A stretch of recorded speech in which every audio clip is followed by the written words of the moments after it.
is Byron Bailey. He's an aviation expert. Byron, I want to talk a little bit more about this bird strike. Break it down for us. Why would birds hitting the plane cause it to need to make an emergency landing? And then separately, this landing gear that we were hearing about there, why would birds have impacted that? Or could it be two separate issues?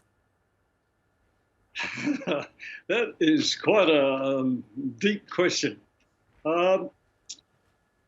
The right engine suffered a bird strike. We know that because we have video of it doing a compressor storm.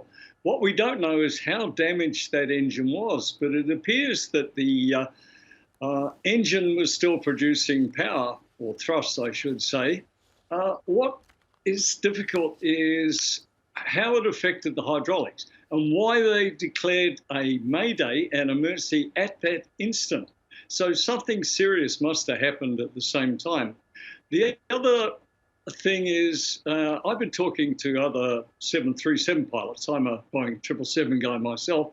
But basically, what it appears is that something happened that required the pilots to get the plane on the ground as soon as possible.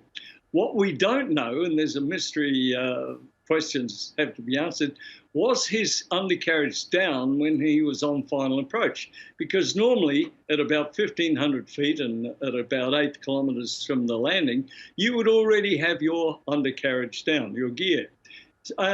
It appears that he went around. We don't know if he had his gear down or not, but certainly during the go-round, he didn't have gear because he might have retracted or it wasn't there in the first place. The other thing, any flap that he had, which is on a different system, electrically driven, was retracted. So he, in a couple of minutes after the go-round, the time from starting the go-round to the actual crash was just over 5 minutes. So it meant that during the go-round, he then did a fairly rapid turn back and landed on the reciprocal runway. It meant turning, when you're clean, you have to have a fairly high speed above the stall speed. It meant it had a lot of energy. And the problem is he had no spoilers, no flap, no gear, nothing to slow him down at all. And he floated in ground effect for nearly 2 kilometres. There's a lot of questions need answering here because 2 days previously, this particular aircraft was engaged in a flight, I think it was from Beijing, but they actually squawked 7700, which is a mayday for some period, and we don't know what the technical issue was with this aeroplane. But if you remember the Lion Air, a 737 MAX years ago that crashed, that on the previous flight had a technical issue and it wasn't entered in the maintenance log. So the investigators are going to have to do some deep searching to find out what's been going on. If anything, I don't want to accuse anyone of anything, but budget airlines, you know, they try and maximize the flying as much as possible. And quite often you carry faults with the airplane, but you're allowed to carry certain faults that are designated in what's known as an MEL, a minimum equipment list, and it can tell you that you can, for example, fly without the APU, the auxiliary power unit, as long as it's not a long-range flight. But the other thing is, they could have, if they'd gone around and entered the hole, they could have started the APU, got additional power, sorted everything out. So this whole thing smacks of panic.